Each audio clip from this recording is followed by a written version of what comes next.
Hello, everyone. Welcome to this episode of Across the Bifrost. This is the Mighty Thor podcast, where on each and every episode, we explore the world of Marvel's Mighty Thor. I am one of your hosts, Ryan, here. We are going to be talking about some new comics, a few books that we're really excited about. The latest issue of Immortal Thor is out, and we got a brand new #1, Doctor Strange of Asgard, finally has reached our shelves. So, One World Under Doom tie-ins. This is the one that we're like thinking, it's got Asgard in the title. It's probably pretty solid connection.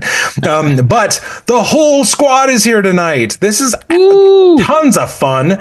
So let's go around maybe first impressions of our new comics of the week. Eric, new comics for this week. How are we feeling? What are we hyped about?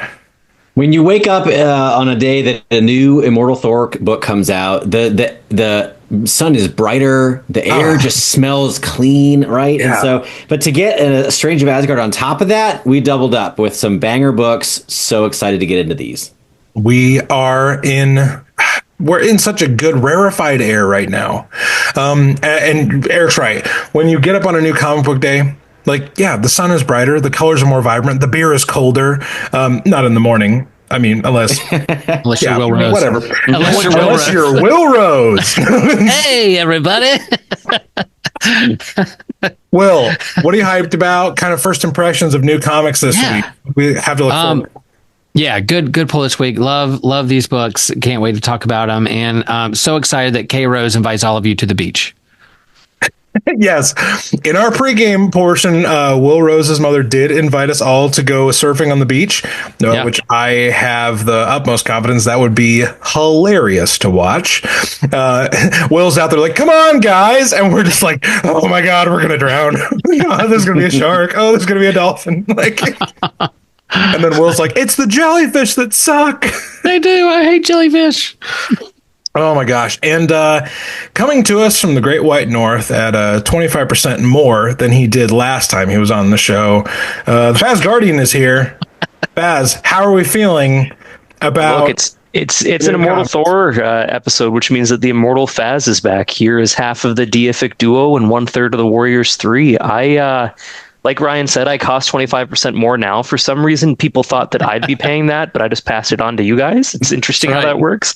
The consumer loses. Similar to Hercules, I had the weather on Immortal Thor Day was literally 30 degrees Fahrenheit warmer than the day before and the day after. It was 65 here when it was 30 the day before and 30 the day after. So that's just how you know, guys. Sometimes the sun is shining, Al is cooking, Jan is cooking, everybody is cooking, and I'm just eating like crazy. I need everybody to know that is just listening to this in their earbuds or in their car right now. Faz did the smolder the entire time. He wants you to know he is super locked in, and he wants you to have as good of a time as he's having. We are here to talk about two fantastic books. Immortal Thor 21, which was a book that Will Moss, the editor of Thor, hyped to us when we talked to him last time. He's like, oh yeah, by the way, guys, 21's going to hit different, paraphrasing, which, by the way, happy belated birthday to Mr. Will Moss. He looks immortal.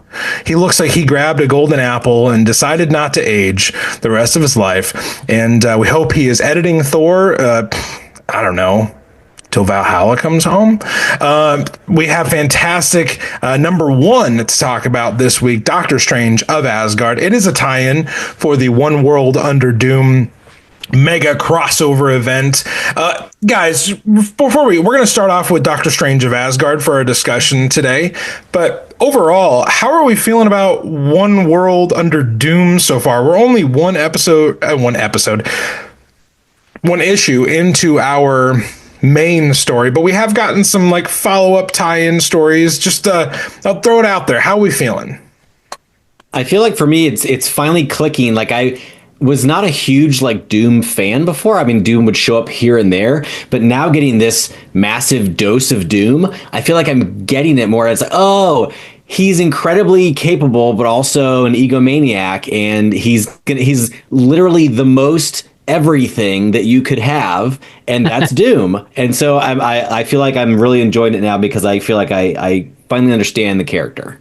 Awesome. Good. And I remember reading Jason Aaron's Avengers, and there was Doom Supreme. So he was really the supreme everything of everything. Yeah, Doom above all at one point. Doom above all. It was like, so yeah, you see how ramped up that was. But yeah, I like this crossover. Doom is one of my favorite villains and favorite Marvel characters since I was little. And whenever he shows up, it's like, cool. I love a good Doom story. And so I love that this has kind of touched all the books and have a good crossover event. And looking forward to talking about Doctor Strange of Asgard.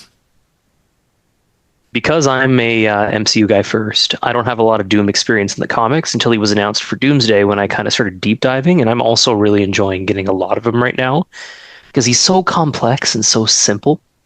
Like how he can do everything perfectly and have the greatest laid plan, but then because he's just such a hater that he'll ruin the whole thing just because it might not completely ruin Reed Richards' life. It's really interesting to see that level of genius with that level of pettiness. Yeah. And that's why I think it's going to be fun to have Robert Downey Jr. play that, because he can be a petty genius for sure. That's one of his favorite roles. He won an Oscar for doing that. I think Doom just proves everybody, be nice to your college roommate, because he may make it his lifelong just goal to destroy your entire life on a multiversal level. Yeah, no, that's true. Be nice to your roommates, everybody, because they may become world dictators and emperors of all time and space. And the Sorcerer Supreme. Yeah, and the Sorcerer Supreme, which Faz, just fantastic segue. The on-ramp we needed to talk about Doctor Strange of Asgard, #1, coming to your shelves. It is a, Derek Landy, correct? Is that... Yep. The correct way to, okay, because there's another land that we love to talk about here on the show that I kind of in my mind got it mixed up with. I mean, one of the greatest artists of all time, definitely. Pause for Will Rose effect. Yeah, there we go. Well, do not continue. So we have Derek Landy on writing, Carlos Magno pencils and inks, Espen Grutengern on colors, letters by I almost just completely just frame subconsciously was just like, and VC's Joseph Marino. No, VC's Corey Pettit is on this book, and it's edited by Alana Smith. So this book, like I said, is a tie-in from One World Under Doom, the mega crossover event. And I'll give you guys the eagle eye view synopsis of this book, and then we will go around to our panel of worthy hosts and give you our impressions of this book. And I will give you a little bit of a tease, listener, because I want the algorithm to be happy. I truly do. This was not a book that we all had universal consensus on. So there's a little bit of... The peanut gallery is a little split on a few things here, but we're going to be nice, we're going to be positive, and we're going to be good friends at the end of this, everybody. So fight fair, keep the gloves up. So we open this story with Doctor Strange just appearing on Asgard, and this is not really a part of Asgard that we see a lot. It's the street level view of Asgard. It's the ruins, the less opulent part of Asgard. Doctor Strange meets with Thor. He and Thor have a conversation of basically the exposition to set us off on this adventure. And Thor says basically, hey, we come to the end of the conversation. He's like, hey man, basically do what you got to do. If you need a place to stay, I've got palaces. And then they part ways, and Strange breaks up a little bit of a mugging that is going on, and he gets called tiny a lot. Like, the bully feels like he was trying to make a point. He's like, I'm big, you're tiny. Yeah, you mentioned that. He saves this guy and then ends up going to the bar drinking with this poet who is just trying to make his way in the world. We find out that Strange, if he's going to do anything with magic on Asgard, he has to go basically make an appearance with Kolda. Did I get that right? All the Asgardians. Yeah, Sorceress Kolda. Kolda, yes. Because there's a Kelda and there's a Kolda. So I was like, Kolda. So Kolda. Now I'm second guessing myself. See, I was like, I'm 99% sure it's Kolda, but then we just had Kelda in the end of the Captain America Straczynski run, actually a Thor run. So Kolda is the kind of the. Or is it Holda? Is it with an H or K? It's Holda with an H, yeah. Holda. See, read comics with your friends. They will help you. Holda. There we go. So Holda is kind of the interim Skald right now because no one knows where Loki is. Loki was banished by Thor all the way back in Immortal Thor 15. Strange goes and meets with Holda, meets a wizard in training along the way, and then as Holda and Strange are having their conversation in Holda's abode, Loki shows up. Loki found a workaround in the, all the different ways of space and time and Asgardian magics. And they have a conversation in this hut about how Strange can be of use to Asgard.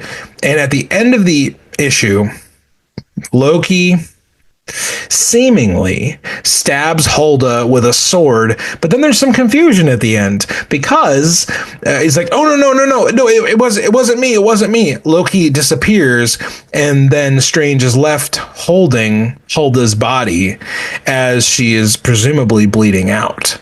So guys, I'm sure I missed out on a few things there, but I would love to start our discussion on Doctor Strange of Asgard, the things that jumped out to us. Will, would you mind opening up with the first salvo? Yes. Well, I remember way back when Marvel did this big event called Civil War. Before it was a movie, it was a comic book. And when they had this crossover Mark Miller Civil War event, they had to find a way to get the Hulk off the book, off picture, because if any one side had a Hulk, then they got to take him off the board. So they sent him off into space. You had World War Hulk, and then you had Ragnarok at the movie and all that kind of stuff, fun stuff.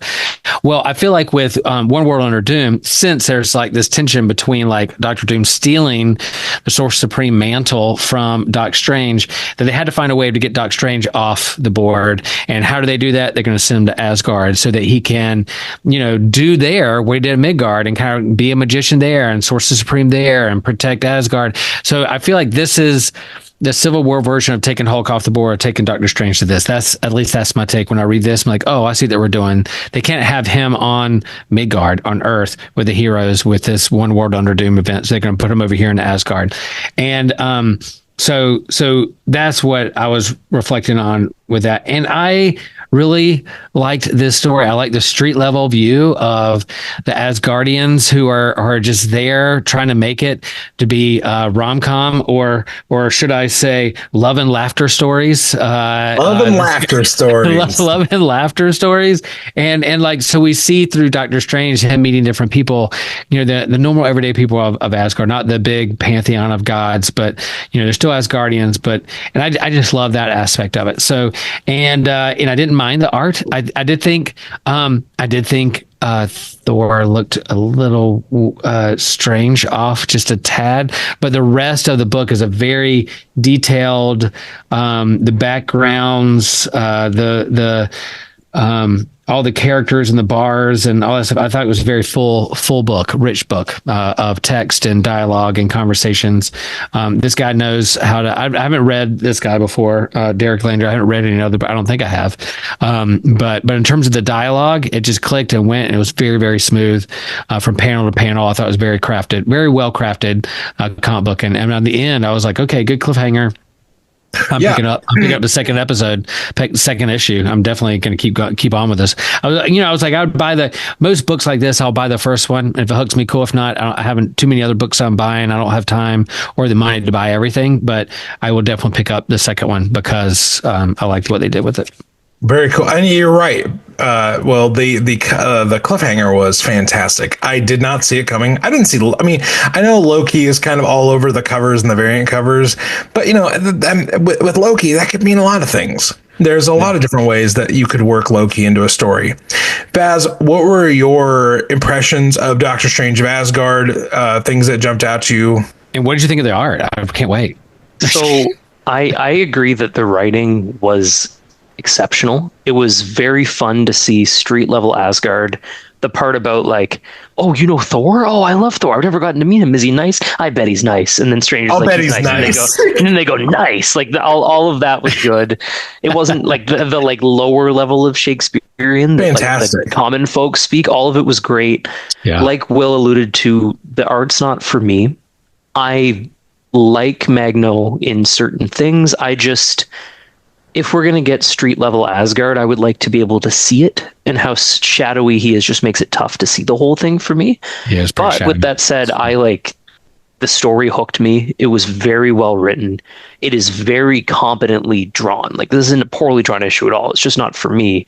And I think they're doing a cool job with it. I agree with Will that it does feel like they're sidelining him for some big third act return in One World Under Doom, where he'll be like, I'm back, and now I know Asgardian magic, and I can do some cool stuff. But again, the more lore we get, the better. The one thing I didn't love is that it's just a murder mystery with Loki again. Like, I don't think I needed it to be a murder mystery, but then when I read the reviews of this one, everybody was like, Landy's doing a murder mystery, let's go, that's what they're the best at. So I guess I should have seen that coming, and if that's what they're good at, then hell yeah, let's do it.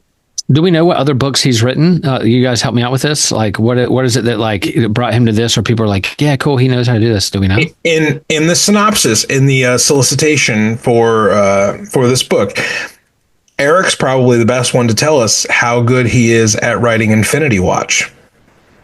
Oh, because he's the writer on Infinity Watch.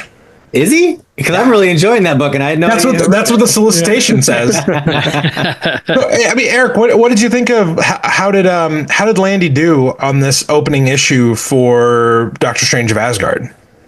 I love this so much. This was phenomenal. I really enjoyed it. Went in with sort of no expectations. I was like, oh, like, is it going to be sort of just like this random side thing, or is it going to be good?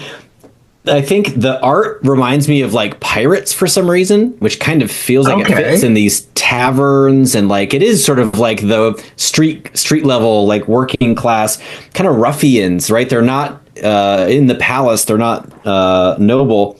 And the characters, Will Moss was alluding to this. He's like, you're going to get to meet a bunch of new Asgardians. What a colorful cast of characters already. Their names are really hard to remember, so I had to write them down. But Holt, the one who's writing a romantic comedy, we have Roskva and Aslak, and that's the couple. Aslak is sort of like the nerdy like guy that you don't expect to get the girl, and then he's like dating this like super hot warrior chick, and I really liked Gorm, who congratulates his own bicep, and so I really relate to that. That was so good. When you finish a rough set, you just got to congratulate your own bicep, you know? So but I love the running joke that like there's something with Doctor Strange's beard that makes him look like a wizard. They're like, oh, of course, like that was beard like that. But does he have a beard? Is it just a chin thing? What is it like? Well, he and Stark are awesome facial hair bros, right? And they bring that up in the comics. So yeah, I agree, Eric. That was freaking great. That's good. So just little side comments by characters like that. I thought it was hilarious. I compared it to my vibe of this was like the first 20 minutes of a video game when you're starting out and you're like you're overhearing some like sometimes wacky comments from like the NPCs in the background and stuff. And you're just like, what did they just say? Like, because it's funnier than it looks like it would be based on the art that's very sort of gritty and serious. And the topic, which is very epic and like with snowy Asgard, it just feels very dramatic. So to have the writing be so light on top of that was a nice contrast. I think I echo what you all have said in one common denominator.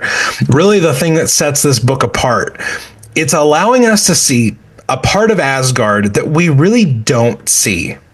Street level people that aren't in the Golden Hall, people that aren't on these, Bifrost adventures to the other 9 realms. Like there are people. I think I was thinking about this on my drive today, how when someone in a Spider-Man book, like sees Spider-Man swinging away, they're like, oh my gosh, that's Spider-Man. Like they have this emotional connection to Spider-Man, but they've never actually met Spider-Man. They don't know Spider-Man. He's a celebrity to them. hearing the poet refer to Thor as like a celebrity, like it's like, oh my gosh, like I'll bet Thor's nice. Yeah, like that was one of the most subtly, like, yes, it's a funny moment, but it's also a subtle way of telling you how the world of Asgard works. Like, Thor is not best buddies with every single Asgardian ever. Like, we don't know the population of the realm of Asgard, but it's probably not like 50 people all living in one tavern. So I love that, explaining to us kind of the society of Asgard in these very slice of life moments. I really, really loved Street Level Asgard. It was, for me, it was the highlight of this book. Like, Loki, awesome. Strange, love him. But like the getting to see Asgard from a new perspective was my favorite part of this book. I will add in here real quick.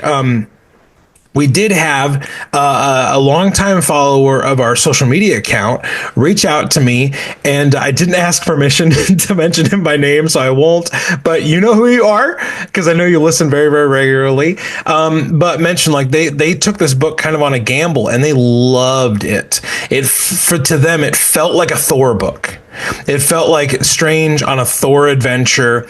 And they also made a comment that sometimes Immortal Thor feels a little chunky, like expositionally. It's a lot of lore. It's a lot of deep exposition. Whereas this one, he felt kind of moved, had a better flow to it, had a more almost like, I'm just taking this from the comments, like a very smooth, almost thriller kind of run to it. So thank you very much, person who reached out to me on our DMs on Instagram. Thank you for that. If you are sitting out there and you're like, hey, I want to tell these guys what I thought of these issues, well, we have a link in the episode description for our social media account on Instagram. And that's our make sure to mark your comment okay to read if you want us to read it on the next issue. Yes. Thank you very much. My legal counsel. Just like the If They Be Wordy segments. Come on now. If They Be Wordy, baby, which we will be talking about later on in the episode, because we have a big, awesome, fantastic news. Everybody, what is kind of like leading into the next issue? What is something you want to see, something you're getting hyped about for the next issue, and then we'll move on to Immortal Thor? Something that I think just absolutely grabbed my attention was, talk about a cliffhanger. I mean, to have Loki stab somebody and then to literally yell, "I did not do this," and then vanish, right? Like, how did you not? We just saw you. But maybe it was more for Aslak outside. I don't know. But we've also, this reminds me of, we've seen Loki stab a lot of people over the years.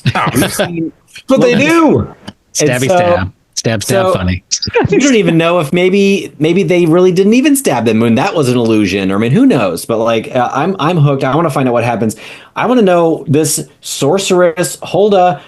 I was like, oh, there must be this huge tale to tell. It must be a really important character. Dead right off the bat. Or what if, like, the next episode, she's a magician, so she's just like, oh, just an illusion, you're fine. This is a test to see if I stabbed myself. I stabbed myself with this illusion.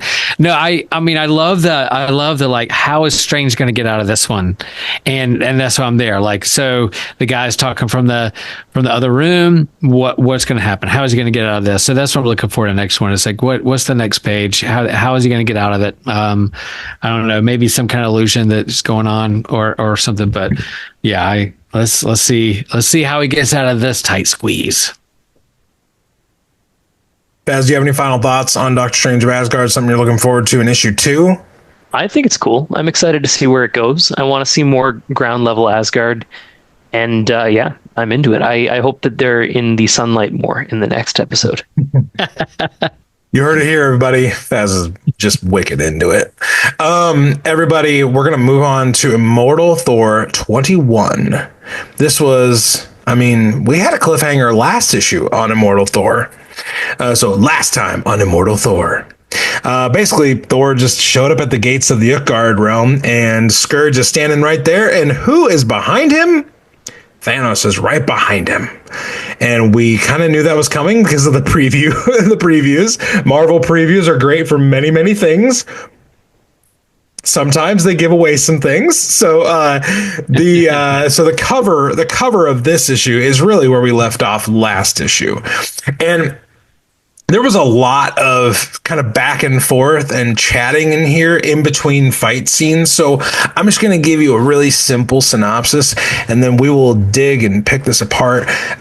So we start off this issue with something Will Moss had talked to us about, kind of a multiple page look back through Scourge's life. What has Scourge been up to since, since he stood alone at Yallerbrew? And still get goosebumps every time I say that. And we get a synopsis that brings us up to current of why Scourge is there to fight, why he's going after Thor, and how he's even able to be there. We find out that Odin is involved in Scourge showing up here at the gates, and the Blood Axe has a new interesting little power that I'm sure we can talk about. Thor and Scourge fight. And while they're fighting, Thanos starts talking to Thor. He can read his thoughts. He can kind of predict, the thing he's going to think about or say. And we kind of get this thought that, we get this hint that Thanos isn't really Thanos. And Thor is got kind of another mystery on his hand. The figure is not Thanos, then who is it? What is it? And I'm sure we can throw around our theories there. Faz threw out a theory to me the other day after we had both read, and I was like, well, hot damn, I want that to happen. So we get to the end of the issue, and Thor is able to convince Scourge they don't need to fight like this. Scourge freaking picks up Mjolnir. That happened. And then they venture into the Utgard realm, and they go through the fairy fancy land where we met Skrymer last time, the big frost giant, when Loki and Thor went through this area. And we find out that because things work differently in the Utgard realm, as they're walking through, the panels are getting smaller. Not the surroundings, everybody. The panels of the comic book are getting smaller. And we find out that Utgard Loki has them inside of a panel on the last page. So, honestly, another great issue. Another great issue of Immortal Thor. Faz is flipping through his book right now. So, Faz, you want to tell us your impressions, highlights? Yeah, so this is the best Basil Dua book by far. Yeah, okay. They're getting better every issue, but this one was fucking insane. Every page had a panel that I was like, oh my god. They have reached their kind of peak level with Thor here. I'm loving to see it. I love it for them that they're doing this well. The action is great. The Thanos, who Ryan knows that I have a theory about who that is, being it's spicy. What's your theory? What's your theory? So my theory is that this Thanos is the last snowflake of the Black Winter, appearing to Thor as the image that it showed him already, saying I'm still your death. It might not look the same anymore, but this is how you know me, so that's why I look like that. Nice. That's my theory as to who it is. So it's the personification of death, not Lady Death, but the Black Winter, the true death, as it were, of Thor.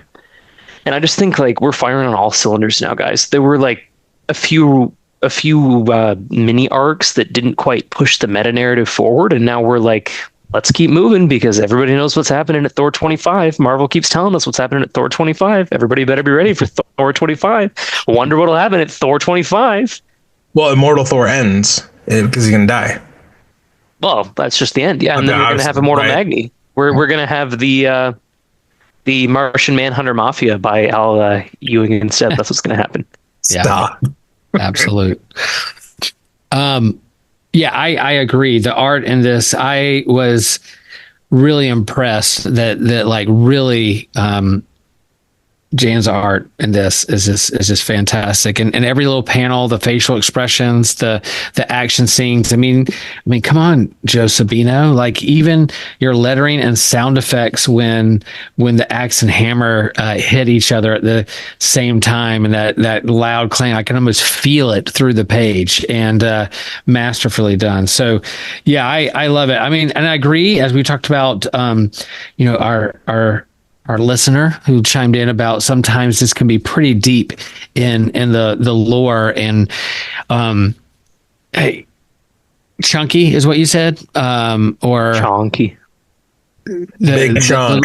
The lore and the words. I mean, just really think you have to really take your time and really sit with it. And but this had a balance of both. I think it had a great lore and balance. Great fight scene to break it up. Great fight scenes and the dialogue back and forth. And you have a panel calling back to Daniel Warren Johnson's Beta Ray Bill's arc on. So good.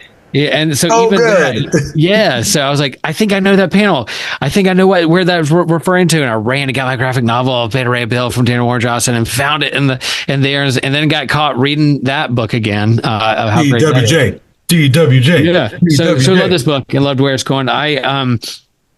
Eric, tell us your take, but then about that axe. That's a badass axe. I want Ryan to really wax poetic about what's going on with Scourge's axe. Oh, I should have drank a blood axe tonight. He loves his guns. He brings tears to his eyes. Those assault rifles, but now Texas. The axe. Yeah, go for it, Eric. What do you think, buddy?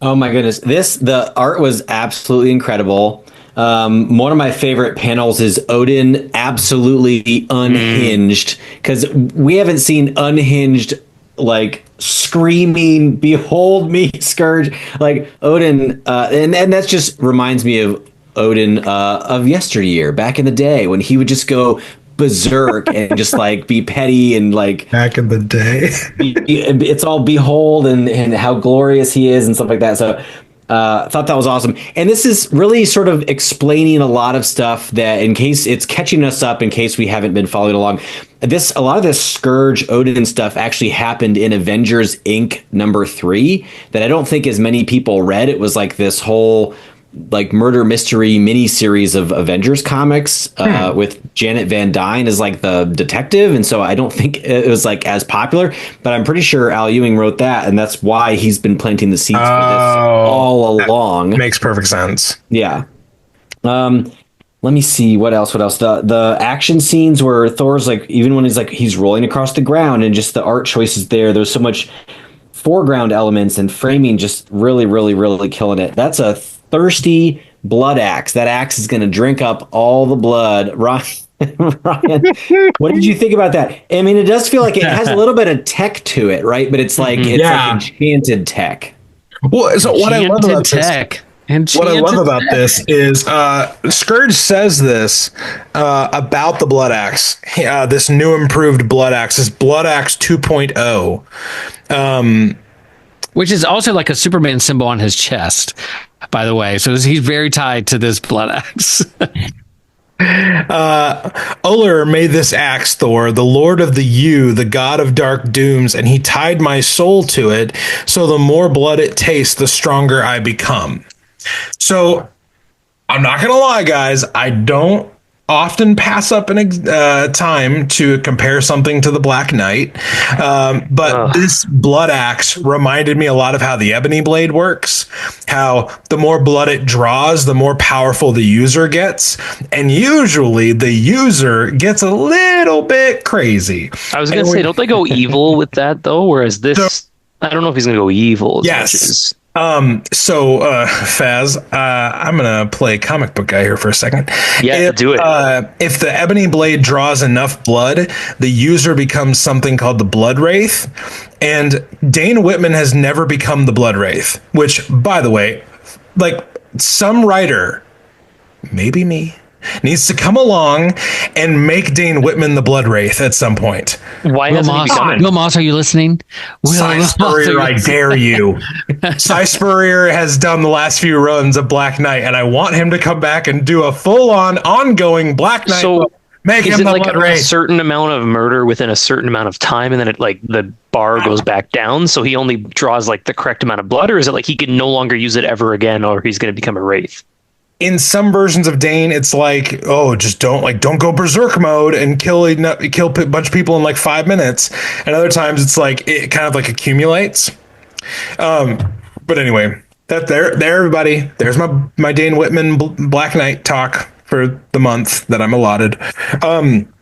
The Blood Axe, though, does look sick. I love that it's tied to Scourge's soul because you can do some interesting things with that. I also find it interesting that Uller made this axe for him, and Thor didn't really like. I don't know. I feel like that's a conversation that Thor and Uller are going to have later on. Be like, hey, man, we can't just be tying people's souls to stuff, especially things that are double-bladed weapons of death. We don't need no Horcruxes. We don't need no Horcruxes. Yeah. Oh my God, this is essentially Scourge's Horcrux. I'm not gonna lie, Eric, I just saw your Harry Potter books in the back. Perfect reference. Okay, I just want to mention my favorite thing from this issue. I loved the Blood Axe. Love how it got worked into the story. Love all the weapons. I loved Jan's version of Thanos. Yes. Their version of Thanos was so grim and so dark and so conniving. The smile with the bright eyes. It was so good. I enjoyed it so much. And there's a panel towards the end of the issue where it's on the page, it's a long panel of Thor in the foreground and Thanos in the background between the two gates. And then they split the next narrow column, top and bottom. So Thanos is in the bottom panel and it almost looks like a skull, like a purple skull. And I could not love it more. I inject that Thanos straight into my veins. It was and look the one above it. Look at the reflection in Thor's helmet. Oh yes. Yeah, I didn't even see that. That's sick. It is that right is there. Next level shit. You don't have to do that, but you do it because you're a fucking pro. Yep. And I was like, after seeing that panel, I was like, God, I love comics. Like I was like, you just don't get that anywhere else. Like that image with the word bubbles. Thanks, Joe. It just is masterful. It's masterful comics creating. Masterful. Joe Sabino is lettering God, and he shall have no another before him. We're in the more blood he draws, he gets more powerful with his words. The more ink that comes from his pen, the more ink is spilled. He becomes the ink wraith. He's gonna listen to this and be like, "You guys are fucking stupid." No, he's gonna be like, "I am 100%. The ink wraith. I am the ink wraith." Eric, you were gonna say something there?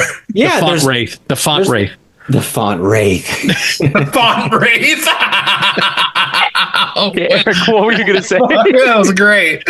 I was going to say, there's part of this that's really sad because Scourge is back and he can never go to Valhalla again. When he dies, he's going to go to Vidblain, which is that void place, and he's going to be in a nightshirt and he's going to just be stuck there with the floating rocks. You know he is. I know. I just forgot. It's a nightshirt. That's where they go, and he'll be in his nightshirt with the floating rocks, and it's super lonely there. Like, so that just sucks for him. That's like his fate now. But he cares about this so much, and him reclaiming the heroic death is because that's such a character-defining moment that has now become his like lot in life to be tied to that sacrifice for all time. And then there was, so I really thought that was really cool. It kind of made you think. It was really epic. There was part of this, I was going to say, felt a little bit kind of rushed / unfair to me a little bit. And that was Thor doing the about face with, okay, just kidding, you can come with me, even though I literally just told Sif that she couldn't come with me. Now you're allowed to come with me. And I was like, you can go back and get her. Like, that's not fair to be like, I changed my mind. Scourge is just you and me now. Like, so that was just a little bit, I mean, I get it. There's reasons for why the different things happen, and it's a little bit of a back and forth in the battle of like Thor actually showing some maturity and getting over this idea of he has to have it one way, or his ego, or just getting back at Odin and things like that. So he does make the rational choice of like, yeah, you might need some help, so bring someone with you. Well, I also think it's more Scourge had him between a rock and a hard place, right? Like, you either need to kill me or take me with you, whereas Sif was kind of like, I love you, don't go without me. And Thor was like, I know, and then went on his way. Yeah. So I think like if Sif had put him in a corner where it was going to be like, you need to take me or you're going to have to kill me, then Sif would be there too. I think that's the difference, Eric, but I agree that like if you're going to bring Scourge, why not bring the whole Thor Corps with you and then have some fun doing that? At that point, you might as well. Yeah, this issue 782, I will say is, when we do the end of the year comics review and favorite comics, I think because of the art and the action and the dialogue, it's gonna be hard to beat this with Thor comics for me. So we'll see what happens. Maybe they're saying 25 or 786. I guess we'll see if that's the one that is saying that we're building up to. Fine, but this was a damn good comic, man. Look, none of this matters because 22 is the coin flip issue. So like, see you guys in a month for what's going to be fucking wild. Al Ewing teased it in this, and obviously Will Moss told us about it before. Get a coin ready, friends. Toss a coin to your witch or toss a coin to your All-Father, because next issue, plenty.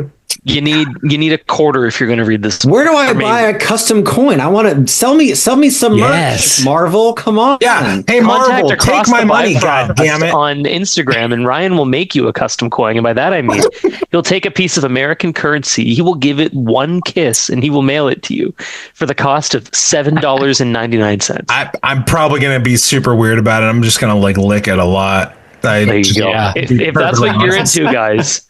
I want a coin with the hammer on one side and the blood axe on the other. That's what I want. Yeah, dude, I'd be all for that.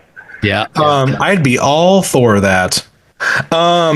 So guys, real quick, Faz did reference it. Our next issue synopsis. We will get to the letters page, everybody, because we got some fantastic to talk about on the letters page. The synopsis for next issue says, "Lost in Utgard. Thor had made his way to Utgard, and there waited the Utgard Loki, who the Odinson had never yet defeated.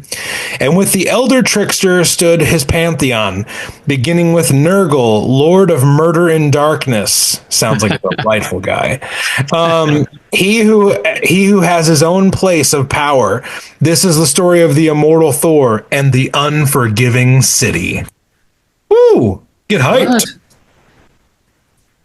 Get hyped, everybody. Beautiful cover, too. Also, we didn't mention it, but this cover is, again, freaking bomb. Alex Ross, good job. Yeah, the early standout for cover of the year. Mm-hmm. Guys, Faz, you're the one that found it first. I didn't even get to the letters page. Sure, yeah, I'm happy to mention it. Yeah, Ryan doesn't read the letters because he doesn't care what people think unless if he's got his own letter in. That's so not true. So, even though he read this before me, I read it first, guys. We have an Across the Bifrost reference in the letters page that isn't one of us joining the letters. Someone by the name of Sammy Maynard, which is a fantastic Sammy wrote. And I'm not going to read the whole comment. I'm not going to read the whole comment because it's long, but the important part. To the keepers of the eternal flame, greetings to the Owl Father. Thanks to Across the Bifrost podcast for that one. We have made it mainstream, guys. We're giving Al Ewing a nickname that other people that we don't know are calling him by to his face. I think it's fair to say we've arrived. Like we have. How many times have I said we're the most excited Thor podcast? Because I don't want to say best or most well known. How many Thor podcasts have been referenced in the actual book, and especially this book that's so meta? We've made it, gentlemen. We are the most meta Thor podcast. We out meta the meta book. Just say premiere because no one knows what premiere is. We're the premier Thor podcast. Ooh, I like that. Premier Thor podcast. Yeah. It sounds so vague and mysterious. Yeah. Will Moss approved, some people say. Chill Will approved, other people say. True. I would hope Will's been on plenty of episodes. That would be really funny if Will was like, Nope, I've had enough. This has been nope. I can't do this. Where I'm like, no, I rank it, and I'm like, where I put us at number 2, and I put another podcast at number 1. Yeah, different Thor podcasts number 1. If there are only other been a co-host for like 3 years. Yeah. Will's playing the long game here. Oh my goodness. But yeah, thank you. Was it Sammy? Thank you, Sammy. If you're listening, which, hey, we're incredibly honored. We assume that if it was okay to print in a Marvel comic, it was okay to read on this Thor podcast. So, Sammy, thank you so much for that generous shout out. We really appreciate that. And hope things are going well in Kentucky, your neck of the Nine Realms. So, guys, any final thoughts on Immortal Thor, Doctor Strange of Asgard? Because we do have a few Thor-related titles, and then we're just going to talk real quick about the other things we're excited about that we've been reading lately. Let's jump into our Thor-related titles. Should I just start off with Spider-Gwen? Of course you should. Of course. Okay, so Gwen Stacy is on the Earth 616 right now, but there's some shenanigans happening with Black Tarantula, police commissioners getting shot. There's a lot of nonsense going on there. And I mean, the book is so energetic and it moves so fast. It feels like a Spidey book in the best ways. But in the beginning of this issue, we find out that Loki is taking Gwen Stacy on kind of like a multiversal trip to teach her some lessons about how to use her new powers. And I'll be honest, guys, I don't think Loki's on the up and up in this book. There's a lot of menacing glances and a lot of, a lot of, not both sides-ism, but there's a lot of like not giving all the information at the most convenient times. So like at the beginning of the book, Gwen shows up to this planet and she immediately starts fighting somebody who's like, oh, they must be the bad guys. And then Loki's like, you didn't ask any questions. You were just like, oh, those guys look like bad guys. So she jumps in and she actually finds out that those weren't the bad guys. Those are actually the invaders of the planet, and they sick a giant monster on her. And Loki actually says at some point in the book, he's like, usually I find out, one of my rules is that you don't help out the people that are trying to kill you. So Gwen has kind of an adventure with Loki brewing. This definitely feels like the first part in a multi-part, story across the stars. So I'll be on the Spider-Gwen beat report, kind of waiting to see what happens with this. By the way, fantastic cover. I didn't look, I forgot to look and see who did the main cover. I'll pull it up real quick. Who did the main cover? Main cover. Was Mark Brooks. Mark Brooks had a great cover, kind of like a 50s sci-fi poster. It was fantastic. I really enjoyed it. But yeah, Spider-Gwen 11. That is what Loki is doing in other parts of the Nine Realms. Eric, what else is going on in Thor-related titles, things coming up? What do we have to look forward to? I know we talked about a few different things, guys, in the chat. Yeah, well, if you haven't been looking at Phoenix, Sif has made a few appearances in the Phoenix title, and nice. That one she had an amazing cover, variant cover back in January. But that's how I found out that I'm like, wait, Sif is getting called away from her duty guarding the bridge to help out in some cosmic adventures. But then I'm really looking forward to Storm number 7. The solicitation says it all. 5 legendary thunder gods are going to make an appearance in Storm number 7, and then Thor's on the cover of Storm number 8. So these are definitely 2 books I'm going to be picking up to see how he plays a role there. Because let's be honest, once you can control the weather, all weather turns to storm, and so Thor and Storm are essentially very similar power sets. Yes, they Eric, is that Luciano Vecchio for number 7? The artist is, yes. Oh, I may have to send him a message because Eric and I are big fans. Oh yeah, he is fantastic. And we have so Storm's coming up. We know Thor is going to be showing up in Miles Morales, Spider-Man soon with Eric's spirit animal Hercules. Right there on the cover. And yeah, epic covers, with those two. Ares is going to show up at some point, so there's probably like some Pantheon nonsense going on there. And we were going to do the latest Mickey Mouse and Friends as the Avengers issue, but we didn't have time to read it, so we'll get it on the docket for an upcoming episode. But it looked like a lot of fun. We'll put it that way.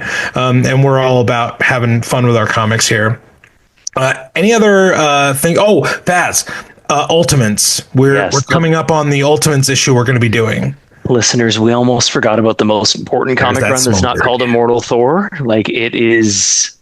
We're getting the Denise Camp Asgard War. We're getting the Thor and Sif try to take it back from King Loki. The variant cover by In-hyuk Lee is blowing my mind. And it's just one of what presumably are going to be a bunch of them. The Ultimates book, Joshy and I talk about it every month, and we always go, "This is the best one I've ever read." And then the next one comes in, and we're like, "This is the best one we've ever read." And we just keep going in a circle. So if you guys aren't on it yet, please, because you're going to want to read it. And we get Thor and Sif versus Loki, and She-Hulk is there, and it's going to be so good. Denise manages to fit like 4 comics worth of stuff into an individual comic, and you guys are gonna want to see this Asgard. It is necessary. It's necessary reading, even for people like my guy Hercules, who hates alternate universes and tells me, I'm going to pick this up, and I'm looking at this In-hyuk Lee variant, and that is badass variant cover. So yeah, I just put it in the chat for people who didn't go and look for it. It is my favorite variant cover I've seen in a long time. It's very good. It's super epic, and I'm excited for it as well. I'm excited to catch up on Ultimates before we get to that point, and then just let that issue 11 hit like a bomb. So guys, real quick, as we kind of close up this episode, what are some other things we're reading? Let's maybe just go rapid fire around the horn here. Will, what are some other things that you're reading and enjoying? I found some gems. So there's a member of my church who was like, "Hey, we're moving. We have bins of comics." My son, who is my age, said, "You can have whatever you want. Go looking, go exploring." I was like, "Sure, I'll go look. Who knows what's in there?" I found the first appearance of Deadpool. Yeah, that happened. I have that. New Mutants number 98 is now in my possession. Booyah! What if Rogue possessed the power of Thor? And, Rogue could just touch somebody's skin and take their power. So what if, Rogue, cradled with her hands Thor's face and looked him deep in the eyes and then stole all his powers and went crazy? Yeah, that happened in that book. Hey, gotcha, motherfucker. Yeah, and then there's this little mini graphic novel of Thor 387, 388, and 389 alone against the Celestials. So it's cool. So it's pulling together DeFalco and friends together is pretty fun. But I will also say that I went out and bought, because we interviewed Daniel Kibblesmith for his holiday special. His Darkwing Duck came out, and I'm not I don't know Darkwing Duck at all, really. But I was like, I want to hear his voice. And just the opening page, here you go. Who am I? I am the what's something ominous? The unease, the mild discomfort. No, terror. I am terror that flaps in the night. I am the sudden blast of cold water in the confusing hotel shower of justice. I am the Darkwing hotel shower of justice.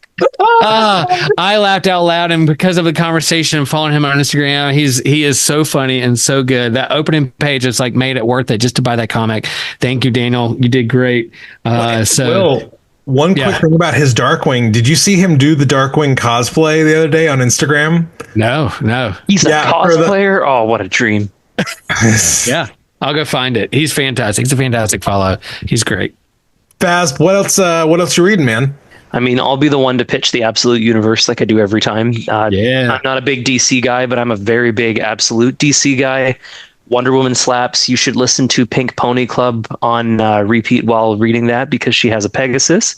Absolute Superman is my favorite of the bunch, obviously. Cosplay is done there. And Absolute Batman I still like. I'm not as into, but still worth reading, at least through the first run. And, alternate universes are where it's at. The Ultimate stuff is looking great. The Absolute stuff is looking great. And just, we're in a golden age of comics, guys. Read something new and message us on the pod account. Tell us what you're reading, what you think we should read.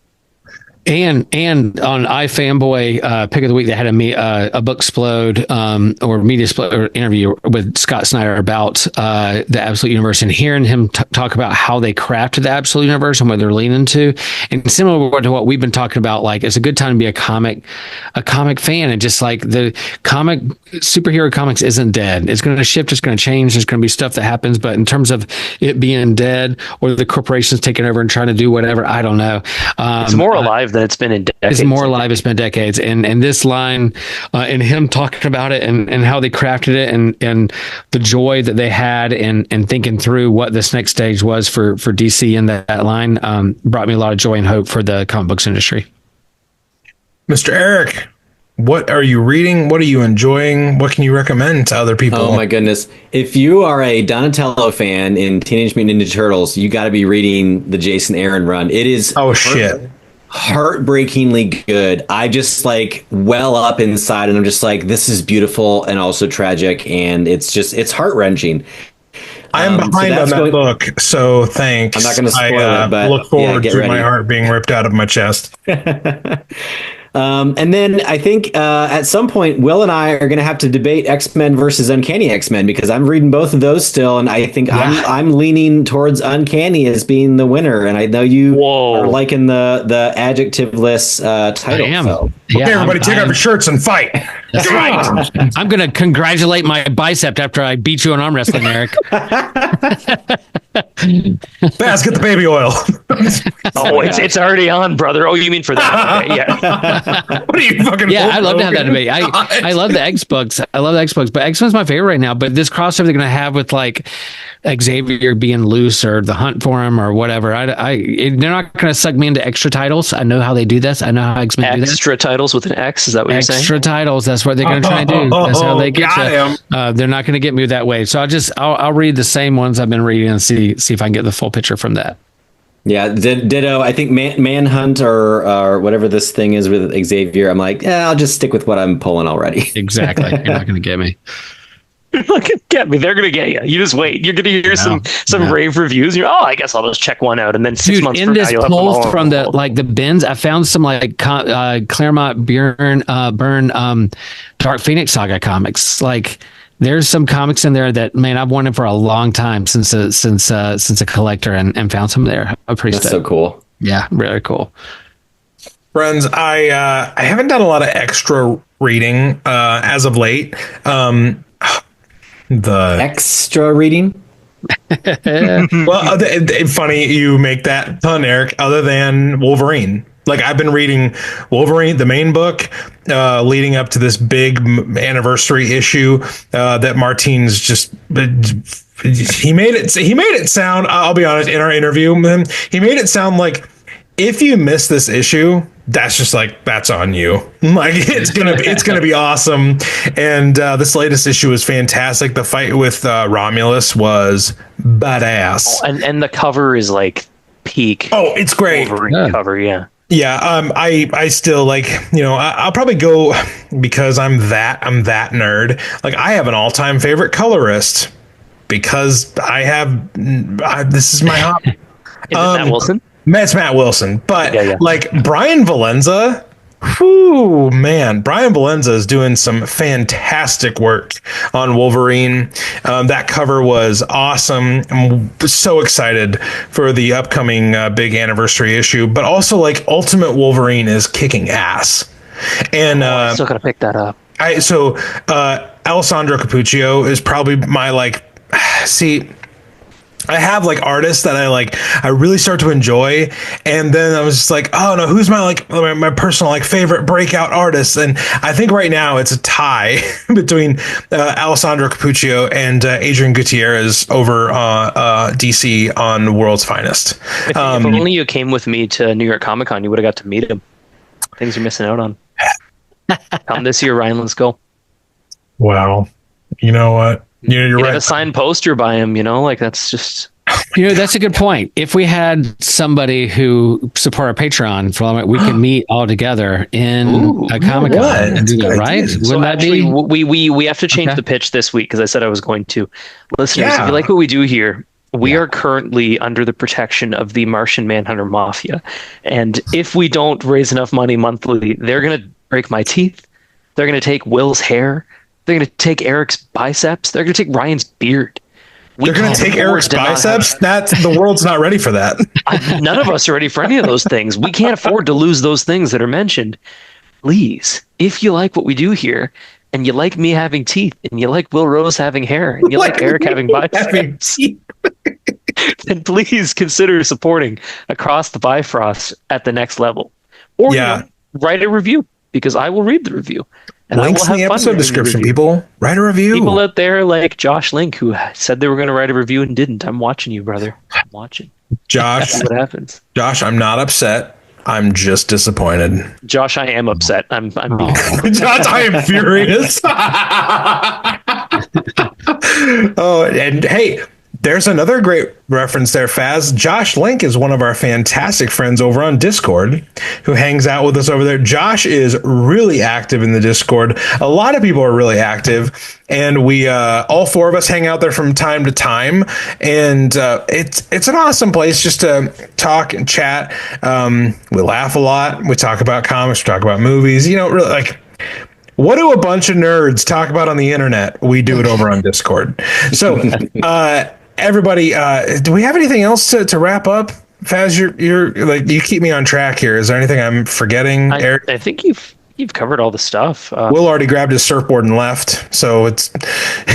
But Will, it's dark out there. I don't care. Oh, guys, dude, I look forward to this every single time we do this. I am a better person because I listen to Across the Bifrost. Listener, I know you're thinking it. Listener, I know you feel just a little bit worse after listening to us for about an hour, but fight through that pain. It's worth it to stick around for. Wow.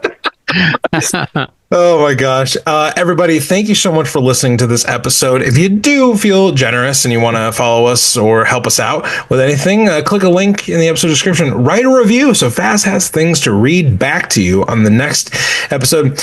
I mean, thank you so much to the creative teams on these books we got to review today. Fantastic. A lot of fun. We're excited to see where things are going next. Thank you to everybody that reached out to us and wanted to give us their thoughts on books and stuff. I could not love that more. It's so awesome. Thank you very much for doing that.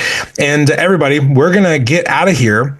So wherever you are in the Nine Realms, whatever you're doing, whether you're kind of on the lam right now and you need to find another job to do while things kind of cool down back home, or if you're heading back into a realm of whimsy and fantasy and things are just getting a little bit tighter, remember to stay worthy.